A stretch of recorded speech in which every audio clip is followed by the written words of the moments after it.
traveling between stardust and brain cells. For me, that's a philosophy of myself where I believe it's easy to also, if you see the previous presentation of this morning, that traveling between stardust is complicated, traveling between brain cells is also complicated, and according my own thinking, we might have had more big bangs than I had headaches. So every time we might have had another big bang, and why not?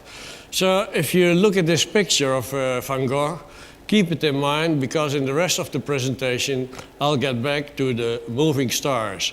So if you've been in the interval outside and you look at the stars, and you never saw the way Van Gogh saw, Vincent van Gogh saw these stars.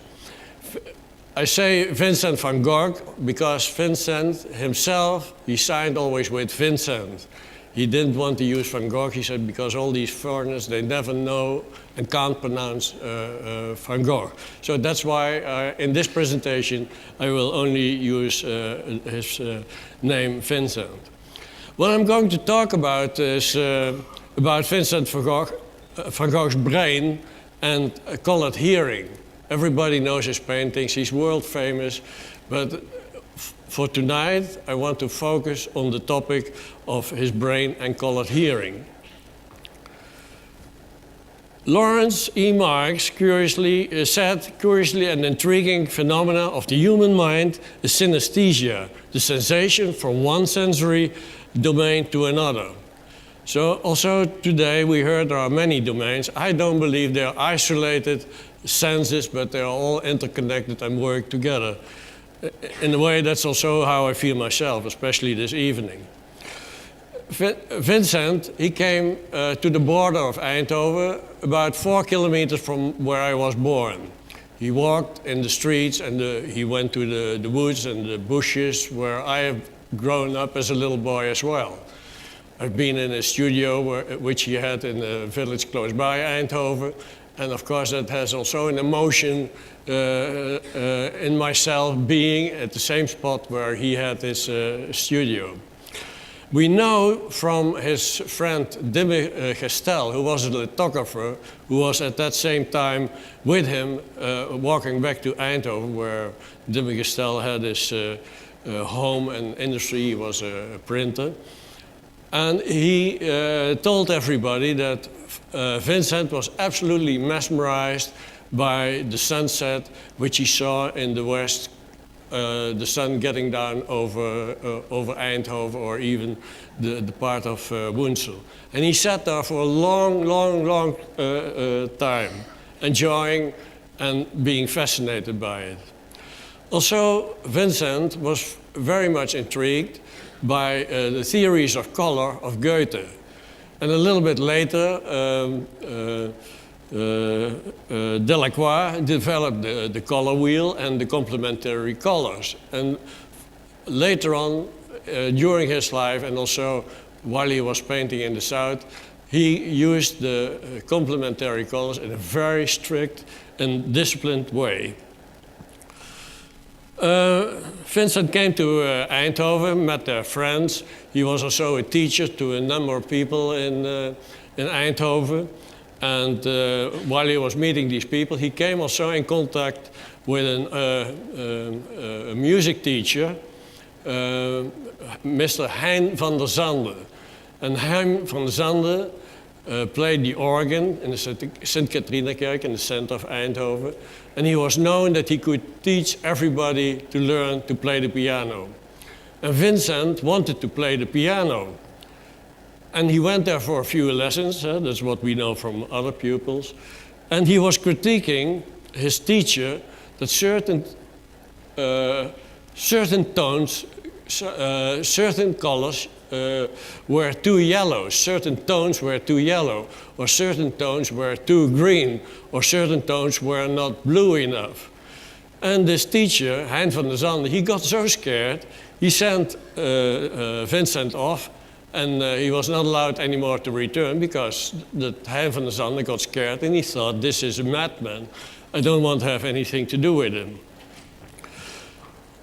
Previously already, Vincent has been in Paris, and there he must have read the studies and the reports from Rimbaud and Fechner about colored hearing.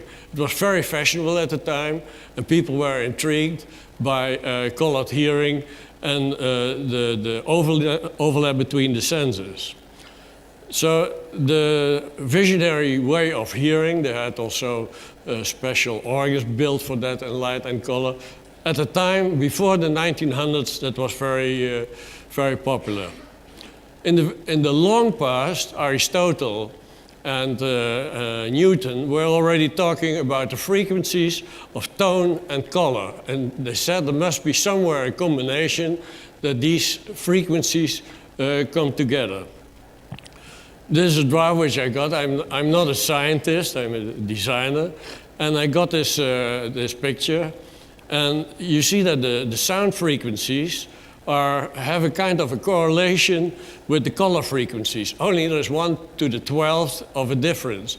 So if you have octaves going down and down and down, you still can get to these frequencies. And then the scientists found somewhere a correlation in a small area whereby sound and color are overlapping. So I have a good friend, Professor Adrian Houtsma. I hope he's online now in the United States. And I thank him a lot for the information he gave. He was also a professor at the Technical University here in Eindhoven. And he told me that before 1900, synesthesia was a real topic, but it diminished in the 20th century because there's no satisfactory explanation in the area of physics. And today we heard a lot of experts and scientists talking about science and the science of the future. But what's all happening there in that brain, it's impossible to put that into the science of physics, according to him. And I fully agree with him. And perception and cognitive psychology should be involved to see how these brains, in fact, are working.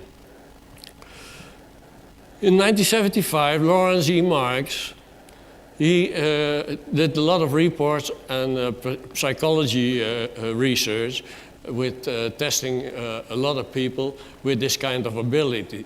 Is it an ability? Is the skill? Is the gift? Is the rudimentary remain? It is not voluntary. You can't volunteer for it. You're born with it. Certain people even don't know that they have it. There's a certain percentage also in this audience who must have this kind of experience, maybe not only with color and sound, but could be with smell and taste, etc. And they did a lot of testing in that period. Also, psychology research demonstrates that there are measurable consequences. So in his report and the numbers and the experiences and the research he did, there must be something like synesthesia. Now, our Vincent wrote in '88 to his brother THEO in Paris, "Why am so little an artist that I forget that a statue or a painting is not alive? Why do I understand musicians better? Why do I see the reason of this abstraction?" So of course he was an artist and a painter and he worked with his materials, but it seems that he was more receptive to what musicians could achieve as a living thing. We know also from Piet Mondriaan that he painted a lot of paintings with Boogie Woogie, where he tried to find the rhythm of colors and form. And we know also that there are a lot of synesthetists like David Hockney, Nabokov, Ellington, Liszt, and also Kandinsky was very much inspired by the music of Schoenberg. So it's all not that much of a secret. While Vincent van Gogh was around here, he changed completely his palette. So in the past he had these dark colors from the potato eaters, but he made also still lifes here in Eindhoven with the knowledge he got from the DELACROIX studies and from his friend and his brother Theo, and the information he got from his brother Theo, he changed completely his palette to lighter colors. And he started also to use a very bright color, chromium yellow. And about that part I get back in my second part of the presentation. So with all the research, people have trying to translate the colors in real notes. And from the expert which I brought with me, he says, no, they are chords. They're not just the notes. It's a combination of notes who form a color. Another remarkable thing, at the Philips Pavilion at the World Fair in Brussels in '58, there was a building from Corbusier, but Edgar Varese made their multimedia show purely based on electronic frequencies. And this was so remarkable that he wrote that kind of music and also executed. It was also based on a lot of experiments at the time from Rijmax, who played with the frequencies to compose new music. It was so new that also Corbusier in Brussels thought the building had to be destroyed because it was the end of the analog period and the start of the digital world. There is here Mr. Ad Maas. He came with me, and I discussed this whole issue about synesthesia with him. And I showed him a number of paintings of Vincent van Gogh. And we have been talking about it. He's improvising. He's going to improvise on 2 of the paintings. We can't have many more, and we have a limited of time. But he's going to play 2 of the paintings by improvisation, according his feeling about the colors and the movements in the painting. And after that, I will continue with the second part of my story. Maestro.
So the next thing will be a watermill close by this campus. It's about less than a mile from here. And Vincent painted that 4 times. Some have disappeared, but at least 3 paintings are still there. And I think it's very intriguing that we are so close to that watermill. And Ad, who is for me almost a reincarnation of that Mr. Hein van der Zanden, will play now the watermill.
So by now you might have noticed that I have a passion for Vincent, not only for his work and his life, but also for the way his mind was working and his thoughts.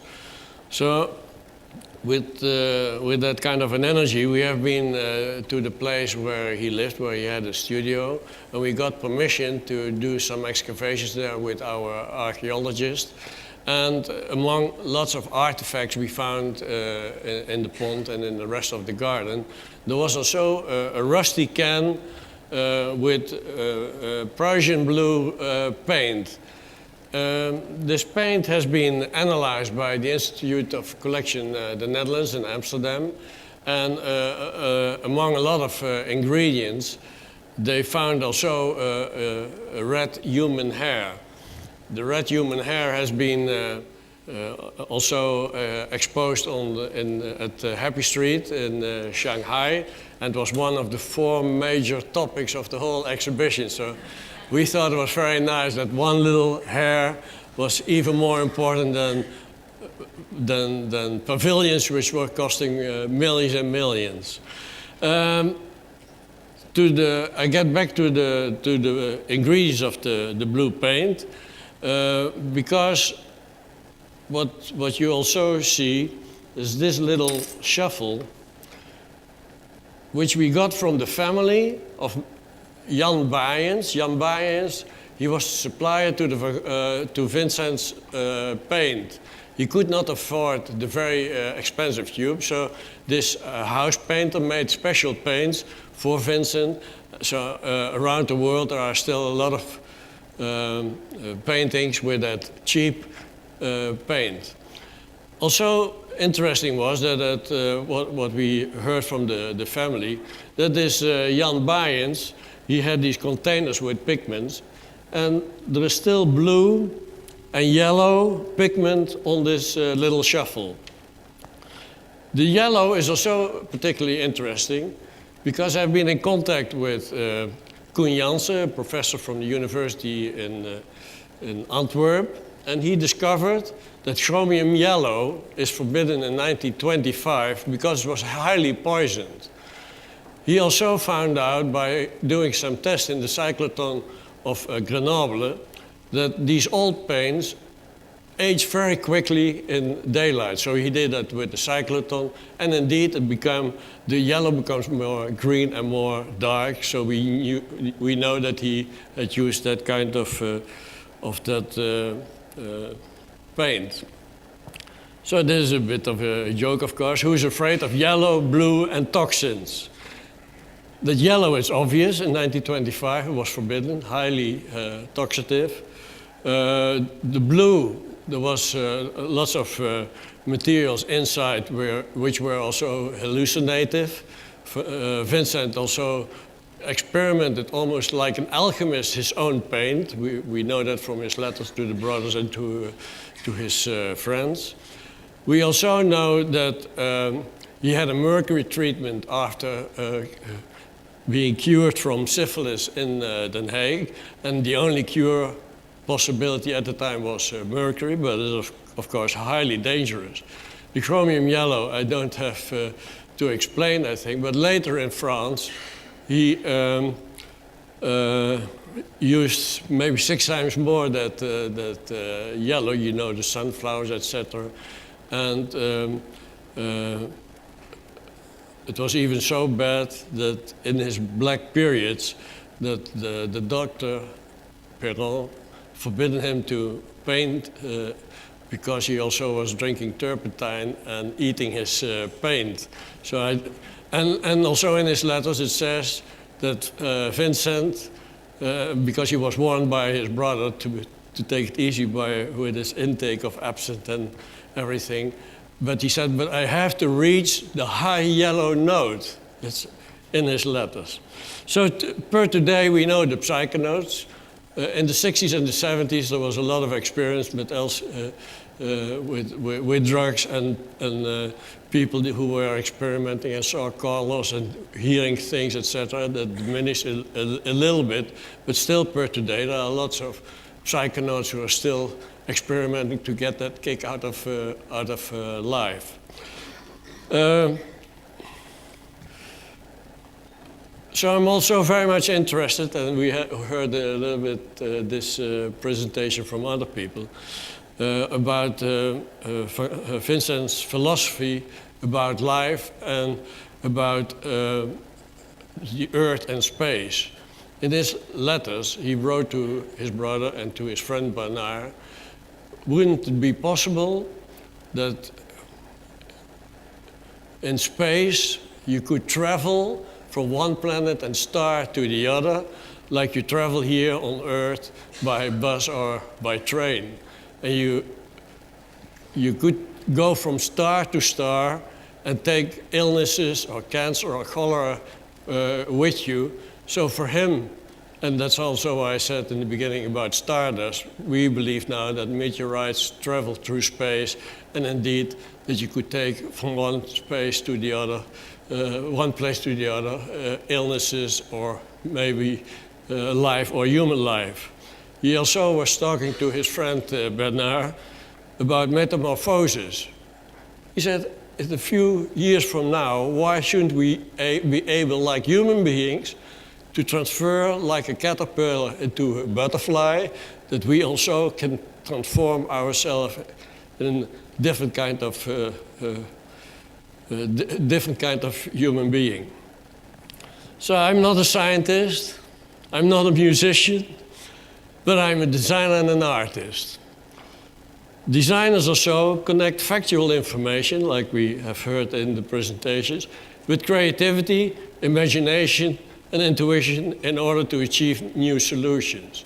And maybe in the brain of designers there's also a traffic going on in a different way than what we know per today by the scientific knowledge of physics, but there is a total different kind of process going. And as a little example, when I was listening today, when we were talking about artificial meat, and I saw somebody proposing a large factory to produce artificial meat. And I thought, why don't you develop a little factory, just put it in your stomach, and you don't have to eat even anymore. And at the end of your life, you just eat yourself. Yeah. So was Vincent exploring his own enlightened brain, or was he the most famous or worst pupil of Hein van der Zande? Per today, shall we give him another chance? So he's going to try it again. So I would ask our Ad Maas, play it again, Vincent.